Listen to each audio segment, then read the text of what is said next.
So hi, my name's Stephanie. I'm the consultant lead for advanced clinical practice at Northampton General Hospital.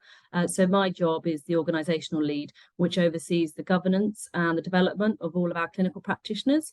So these are our advanced practitioners, clinical nurse specialists, our nurse and midwifery consultants.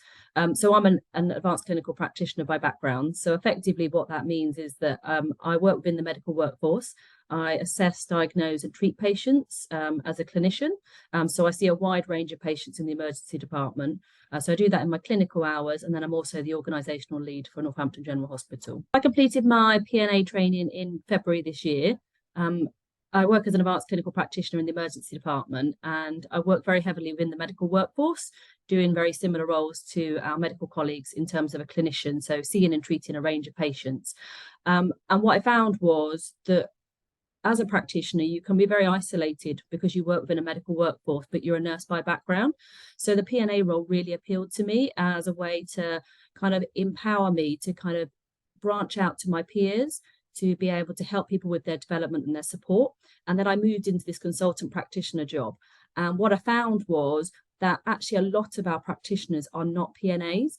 And it was almost like there was a hidden voice that we were losing because they often didn't see these things like PNA and think it was for them. So I decided to be the first advanced practitioner to undertake the training. Within my role as the consultant lead for advanced clinical practice at Northampton General, I oversee all the practitioners in a variance of different clinical roles, which obviously contributes to patient care. What we found with these roles is they are the institutional memory of a department, and they really help us provide continuity of care to patients. But because of the nature of their roles, they are often very medicalised in getting feedback and supervision. So one of the things I've been really passionate about is us developing the restorative supervision side, making it less medicalised and about their clinical ability and actually about that pastoral and that well-being. You know, they make really difficult, complex, decisions every day about a patient's care, and that really impacts them. And what we've been trying to do is to try and develop that more so that we talk about it, especially since we've come out of the pandemic. My role kind of oversees most of the kind of equip the model, but that's probably the most bit that I'm passionate about is us developing that access to restorative supervision. What I probably enjoyed most about the PNA is that the training that I received really gave me almost the tools to feel empowered to go and amplify the voices of the staff that I oversee. So I've always said that clinical practitioners are like the hidden voices within our workforce.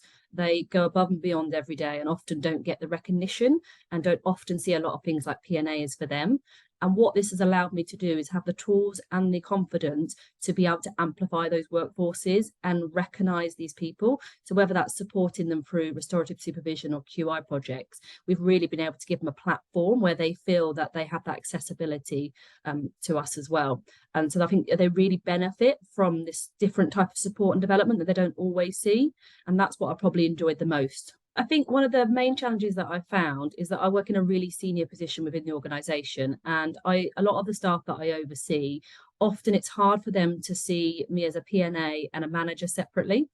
I'm the only advanced practitioner currently that is a PNA within our organisation, and it's something that I'm working with our lead PNA, Sophie Mays, to develop more people, because one of the things is about accessibility.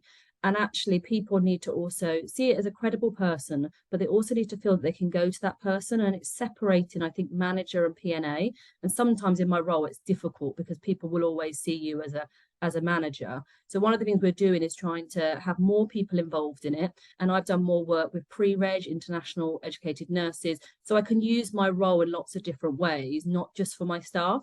And I can also understand when they might not want to come to me as a PNA, but I'm able then to direct them to other people in the role as well. So my advice, if you're thinking about doing it, is 100% do it. Okay. I've been a nurse for a very, very long time, and I gained so much from undertaking this training. I think the opportunities that we had during the course to share our experiences, discuss challenges, especially coming out of COVID and the pandemic and in working in this kind of new world, I suppose, in healthcare, has been really invaluable. I would say don't let your role stop you. This is open to any nurse in any role, and actually is probably going to have more of an impact than you realize. So I would definitely say go for it.